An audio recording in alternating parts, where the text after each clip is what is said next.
Sr. Professor, muito boa noite. Boa noite. As conversas vadias pressupõem a ideia de uma conversa em liberdade, com indisciplina e com fantasia. Nós temos várias coisas em comum, uma das quais, ou duas das quais, é que ambos gostamos de poetas e ambos fomos da Seara Nova. O Sr. Professor, numa altura mais antiga, eu numa época mais recente. De qualquer das formas, eu vou começar por citar um poeta.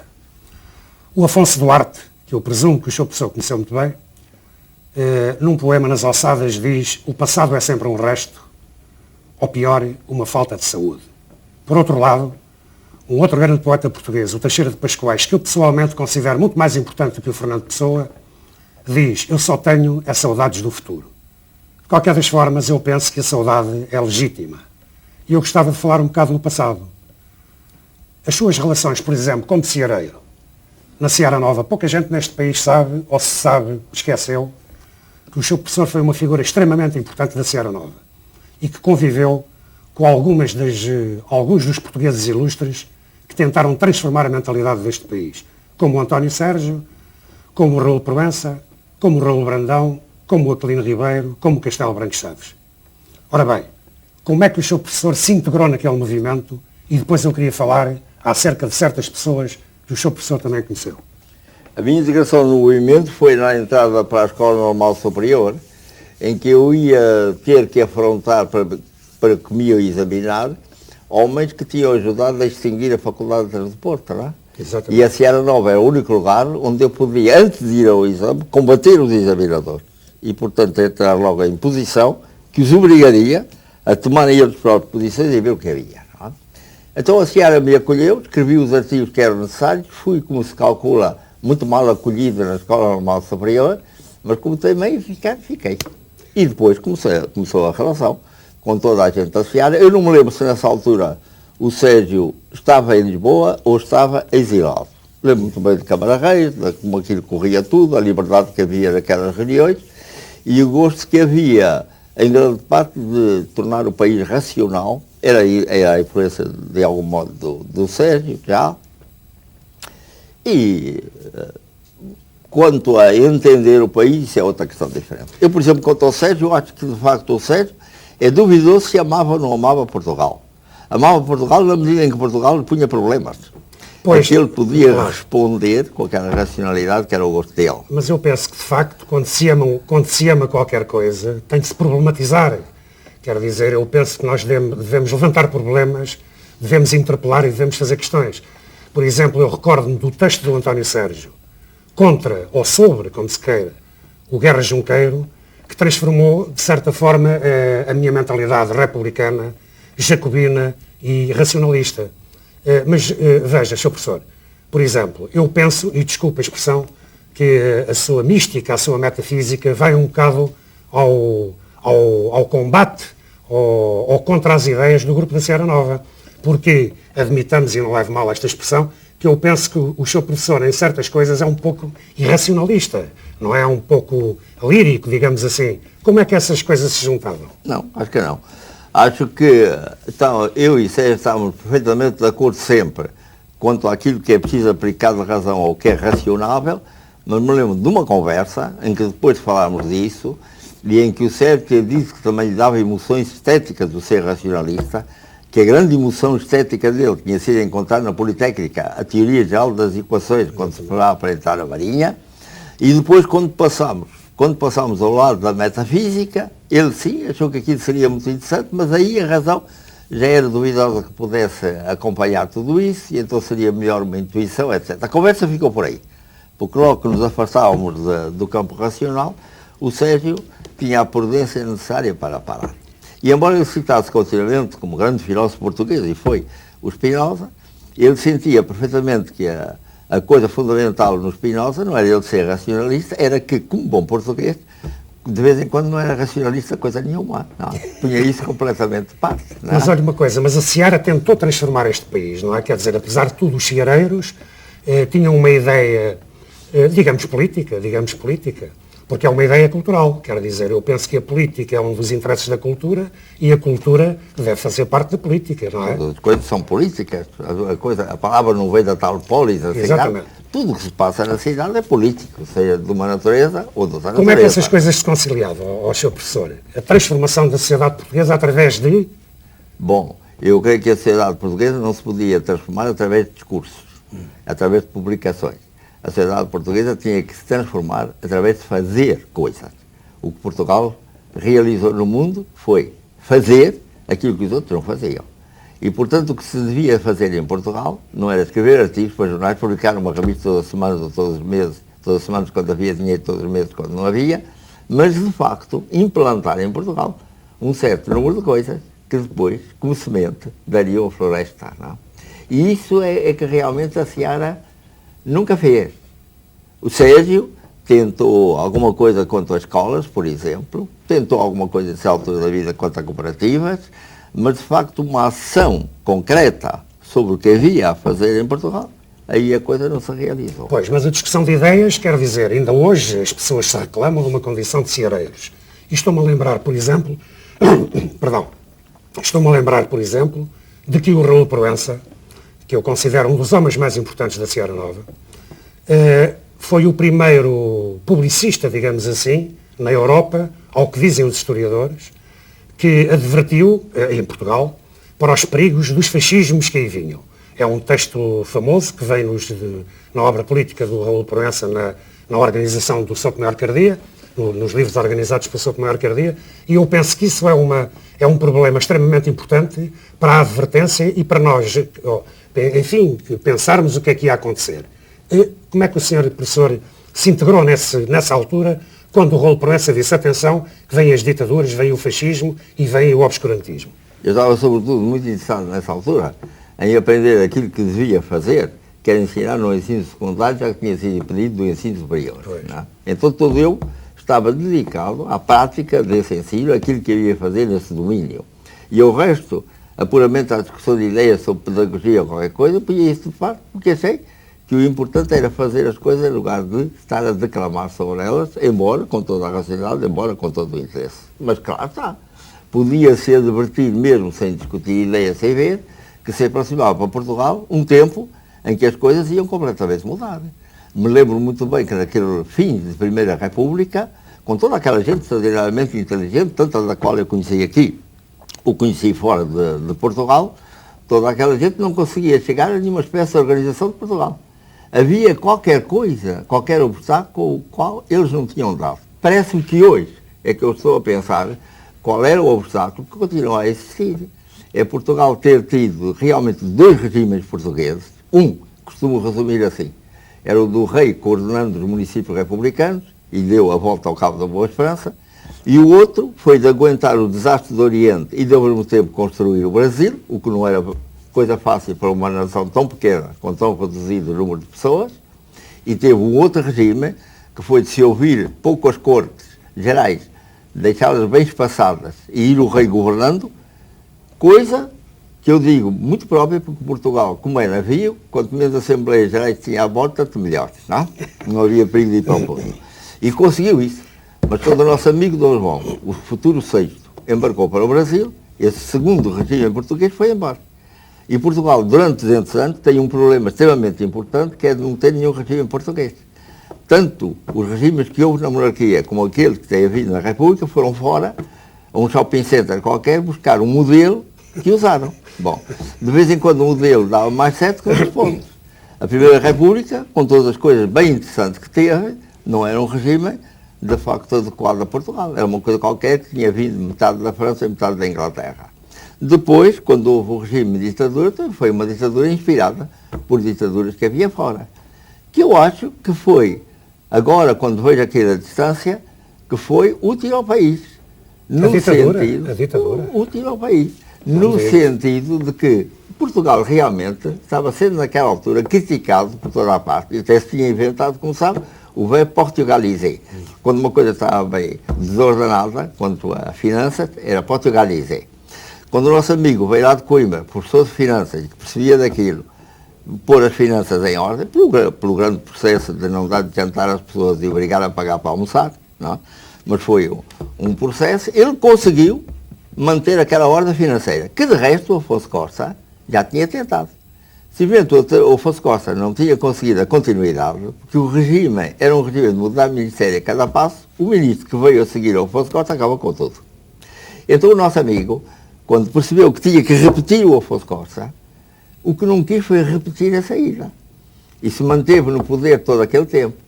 E como havia gente que protestava, e gente que não se sentia bem, porque não era um regime adequado a Portugal, o nosso amigo teve que montar toda aquela parede policial de cadeias e pisos e tal, toda essa história. De que o seu professor foi vítima. Diga? Não é? De que o seu professor foi vítima. Eu fui vítima, eu fui favorecido, sabe? Eu não me considero vítima da ditadura que houve em Portugal. Porque se não fosse a ditadura, eu provavelmente tinha ficado aí com o doutoramento e essas coisas todas, uma vida bem tranquila, bem sossegadinha em Portugal, estava hoje aborrecido da vida porque não tinha visto o mundo, ou posso que aqueles acontecimentos contra mim me obrigaram a ir embora, foram uma abertura para a vida com a qual eu nunca tinha. Mas olha, Sr. Professor, isso para mim é um bocado estranho, parece que o Sr. Professor está a legitimar o fascismo português. Não estou a legitimar coisa nenhuma. Então, devo dizer que de vez em quando, se o sujeito partiu a perna, hoje esse é bom. E aí, por isso, como foi gesso na perna do português, ele do 25 de Abril para diante ainda continua cocheando bastante. Não é? Portanto, temos que lhe dar qualquer jeito para Portugal deixe de cochear e realmente se reinstaure. Eu acho que o problema que está hoje diante de Portugal é o de se reinstaurar. Não digo restaurar, para não haver confusões com 1740, em que entra muita coisa do açúcar do Brasil para ajudar os fidalgos, mas de qualquer maneira reinstaurar. Voltar àquilo que os portugueses acharam que era a sua própria cultura. E parece-me que nessa altura do mundo era extremamente interessante que isso experimentasse em Portugal. Mas olha que eu penso que a inteligência portuguesa nunca cocheou. Porquê? Quero dizer, nós vemos a história da cultura portuguesa, não é? E verificamos esta coisa surpreendente. A poesia portuguesa não tem de se pôr de cócoras perante poesia nenhuma do mundo. Depois há uma outra coisa. Nós vemos os prosadores, os cronistas das descobertas, e não há um só que legitime o latrocínio, o genocídio, sei lá, a brutalidade. Claro. Quer dizer, mesmo os grandes mesmo os prosadores, como é que eu hei de dizer, religiosos, são prosadores progressistas. Daí a circunstância de eu pensar que, de facto, a inteligência portuguesa nunca cocheou. Mais ainda, eu penso, e vê-se, quer dizer, a facilidade com que o seu professor se expressa, a juventude que tem no olhar, os gestos, tudo isso é uma súmula de uma cultura, quer as pessoas queiram, quer não. Eu aqui há tempos ouvi dizer e li uma coisa para mim infausta, que tratava mal o seu professor. Foi um semanário que o tratou mal. Eu estou em perfeito desacordo, mas queria lhe fazer uma pergunta. O seu professor considera-se um guru, um visionário, um profeta, um poeta ou um universitário? O que é que eu me considero? Sim. Considero uma pessoa que tenta ser o mais simples possível e deixar que a vida lhe traga os problemas que ele vai tentar resolver se puder. Mais nada. Nunca me considerei coisa nenhuma, senão como uma pessoa qualquer, à qual a vida apresentou uma série de circunstâncias que ele tratou de uma certa maneira, que me parece a mim que deram um resultado interno regular para a minha satisfação, mas que efetivamente podem parecer aos outros diferentes. Sim. De maneira que toda essa coisa de me achar indiferente ou de pôr em pergunta se o cavalheiro é isto ou o cavalheiro é aquilo, eu fico sempre à espera da resposta, porque eu próprio não aceito nada. Pois, eu também sou a favor da diferença, como deve calcular. Quer dizer, eu penso que o seu professor, que foi, para mim, de facto, um grande divulgador das coisas da cultura portuguesa, foi um homem que se bateu, no melhor sentido do termo, através da cultura, para dinamizar um outro tipo de inteligência em Portugal. De qualquer das formas, eu penso que o seu professor é a súmula de uma cultura, acumulou muita sabedoria, muitos conhecimentos, eu conheço e leio e tenho ouvido, etc. E amigos comuns me falam do seu professor. De qualquer das formas, eu penso que o seu professor cai em Portugal, digamos assim, entre aspas, numa espécie de... quando há um vazio de ideias em Portugal. Ainda há bocado estávamos aqui, antes de chegarmos ao estúdio, estavam ali uns atores e todos falavam de si com grande simpatia, com grande respeito e com grande consideração. Mas não lhe parece que é extremamente perigoso as pessoas, como o caso do seu professor, que é um homem sábio, é um sage no sentido antigo do termo, cair numa época de vazio em Portugal, onde, de facto, não há batalha de ideias. Quer dizer, e as pessoas podem ser arrastadas por um certo sentido poético que o seu professor tem e transformá-lo num guru, transformá-lo num visionário. Isso é que eu gostava de saber a sua opinião. A minha opinião é que o que tenho procurado sempre é entender o que houve na história de Portugal de mais importante e de mais interessante e, no fim de contas, eu não tenho repetido senão apresentado como posso, o mais claramente possível, e repetido, o que foi o pensamento e a obra também de muitos portugueses do século XIII, com o culto do Espírito Santo, ou do Camões, ou do António Vieira, ou de muita coisa que pensou ou executou o próprio Fernando Pessoa. Toda essa gente, ou a gente anciana, tudo isso, não tem mais nada, não tem feito mais nada senão repetir. Meio que, de facto, não sou nenhuma espécie de gênio, nem de guru, nem de visionário, nem de coisa nenhuma, sou um sujeito que, para ver se entende Portugal, examinou quanto possível o que foi Portugal e ficou muito satisfeito com isso. Achou que todos tinham tido muito boas ideias e mais, ideias que não foram, muitas delas, porque não podiam ser aplicadas no tempo em que eles viveram, mas podem ser agora, a partir daqui, não só para que Portugal se reinstaure, para que volte a si próprio, depois de ter sofrido a tal invasão europeia para o roubar nos navios a todo o resto do mundo, mas até para ajudar a Europa. Quando se fala nessa adesão de Portugal à CEE e coisas parecidas, eu só vejo aquilo como um desembarque de Portugal na Europa para ajudar a coitada da Europa a ver se tem algum jeito depois de toda esta confusão em que anda. Vendo Portugal muito claramente que a Europa, para conseguir o que conseguiu de avanço da ciência e de avanço da tecnologia, teve que sacrificar muito da sua humanidade. Que agora ainda pode fazer isso em planos que nos interessam e que interessam ao mundo inteiro. Mas que a pouco e pouco Portugal tem que mostrar a contrapartida que ela é. A economia capitalista que eles têm que levar até ao fim, porque é a única, creio eu, que pode realmente inaugurar a paz, de não haver carência alguma para o mundo. Mas ouça lá, Sr. Professor, mas o capitalismo é a exploração do homem pelo homem, não é? É a guerra do homem contra o homem, em que cada um procura inventar um lápis mais perfeito do que o lápis que inventou o outro, para o poder vender, atraído pelo lucro ou qualquer coisa assim. Mas evidentemente que mas por nós, isso... os poetas, somos contra o lucro, não é? Diga? Nós, os poetas, somos contra o lucro. Bem, isso aí é muito complicado porque podemos ter lucros de outras espécies, não? Lápis? Não os económicos, etc.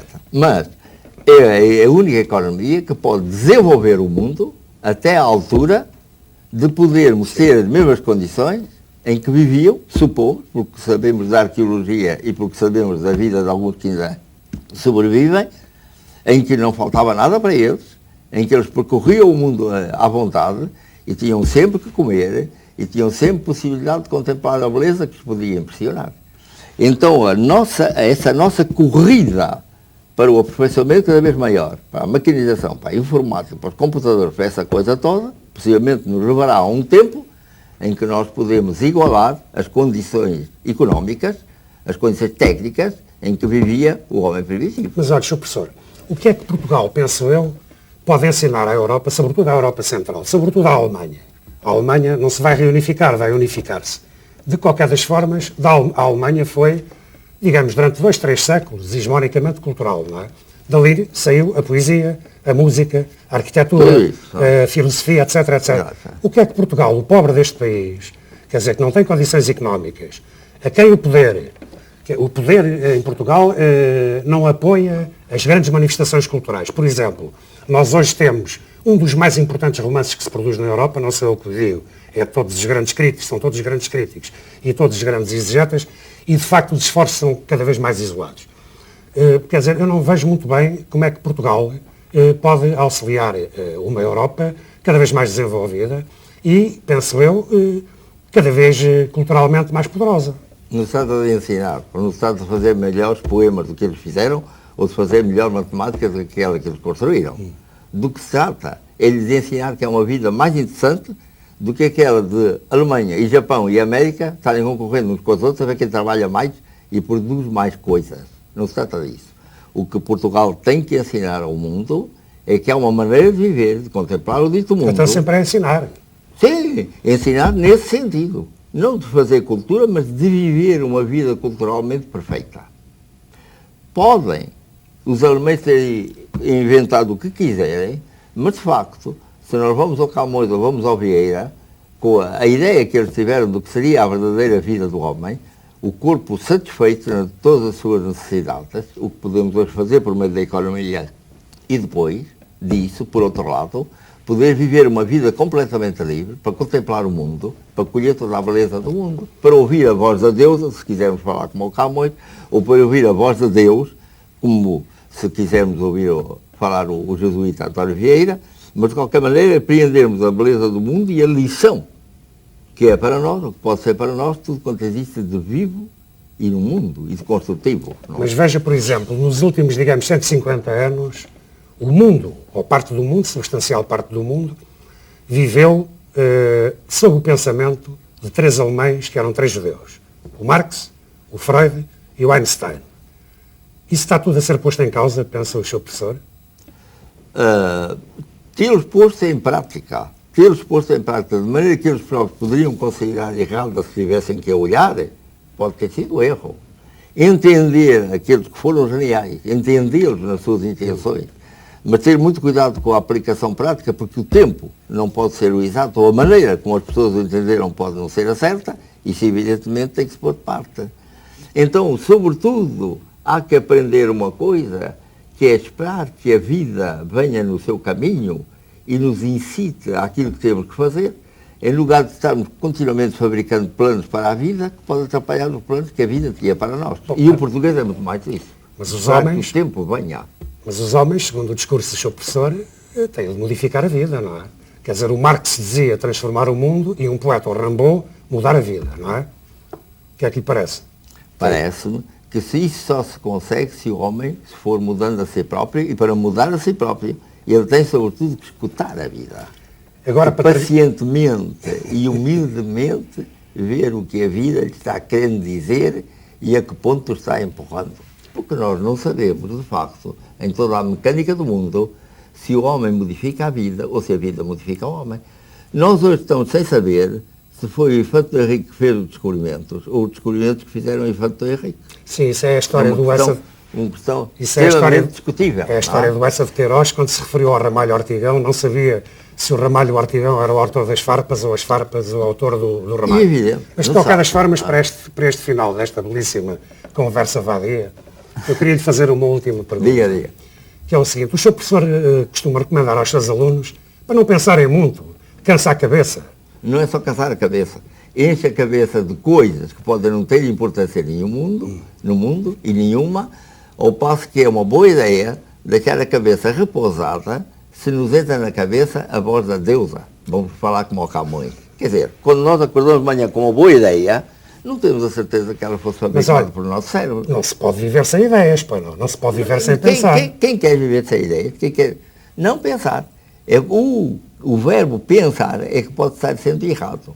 Nós podemos ter em cima dos ombros uma máquina que pensa, mas podemos ter, em lugar disso, uma máquina que detecta ideias que andam pelo mundo. E a coisa também ainda não se sabe de que jeito é. Muito bom. Olha, foi muito agradável estar à conversa consigo. Pronto, estão em cima da hora. Também. Muito obrigado. É uma pena haver horas.